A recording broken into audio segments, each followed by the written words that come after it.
राघवपुर नाम के गांव में एक रमेश नाम का आदमी अपने परिवार के साथ रहा करता था। उसकी फूलों की खेती का व्यवसाय था। वो जो भी बीज लेकर जाता उसे वो उगाकर उसके पौधे बना देता था। ये देख सभी घर वाले उस पर बहुत खुश थे। एक दिन रमेश का मित्र समर वहाँ आता है और रमेश से, रमेश, इस साल भी तुमने फूलों की खेती की है। इस साल तुमने नया क्या लगाया है खेती में? मैंने इस साल ट्यूलिप्स के भी फूल लगाए हैं। देखते हैं कैसे आते हैं। मेरे हाथ से कोई बीज लगाया और उसे फूल नहीं आया, ऐसा कभी हुआ है क्या? हाँ, ये बात तो सच है रमेश, तुम्हारे हाथ में जादू है। अच्छा, ये लो, मैंने तुम्हारे लिए कुछ अलग फूलों के बीज लेकर आया हूँ। धन्यवाद समर, तुम सच में मेरे दोस्त हो।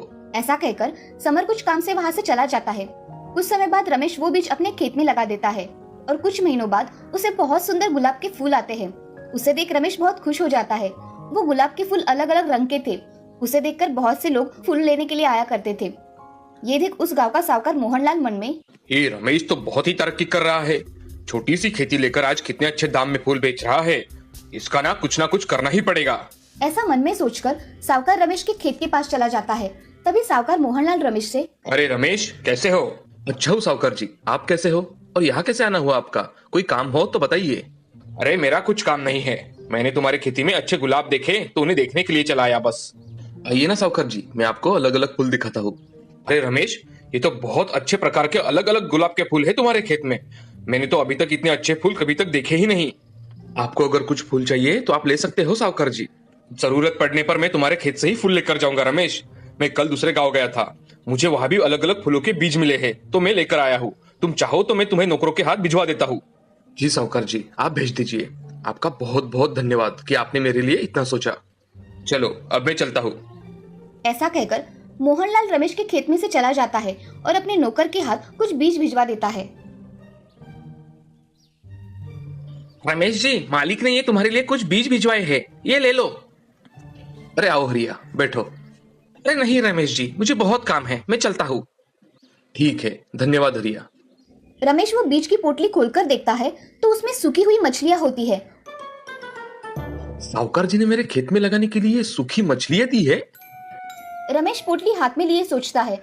तभी उसकी बीवी चेतना रमेश से, अजी, ये सूखी हुई मछली किसने दी है?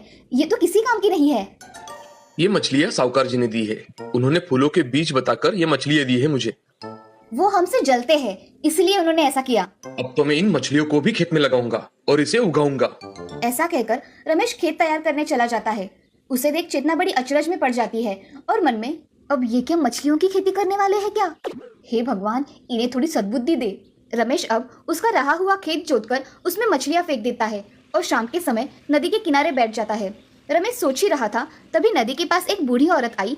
बूढ़ी औरत रमेश से, बेटे, क्या हुआ? तुम चिंतित लग रहे हो। दादी, नहीं, मुझे कुछ नहीं हुआ। मैं चेहरा पहचानती हूँ, बताओ क्या समस्या है? शायद मैं तुम्हारी मदद कर पाऊँ। दादी, मैं मेरे खेत में अच्छी फूलों की खेती कर रहा था तो हमारे गांव के साहूकार मेरी तरक्की देखकर मुझसे जलता है, इसलिए उसने मुझे मेरे खेत में लगाने के लिए बीज लेकर आया। ऐसा कहकर नौकरों के हाथों सूखी मछलियां भेजी है। मैंने उसे खेत में लगा दी, मगर अब मैं मेरे खेत का क्या होगा यही सोचकर परेशान हूँ। बेटे, तुम्हारी समस्या का समाधान मेरे पास है। मैं तुम्हें ये विभूति देती हूँ, तुम ये तुम्हारे खेत में डाल दो, फिर देखो क्या चमत्कार होता है। मैं कुछ समझा नहीं दादी। तुम ये विभूति लेकर जाओ और मछली लगाए हुए खेत में डालकर आओ। कुछ महीनों बाद चमत्कार देखो। वहाँ अगर पौधे उगे तो उनकी अच्छे से देखभाल करना। ऐसा कहकर बूढ़ी औरत ने रमेश के हाथों में विभूति रख दी और वहाँ से चली गई। उस विभूति को देख रमेश सोचते हुए, क्या ये विभूति सच में काम करेगी?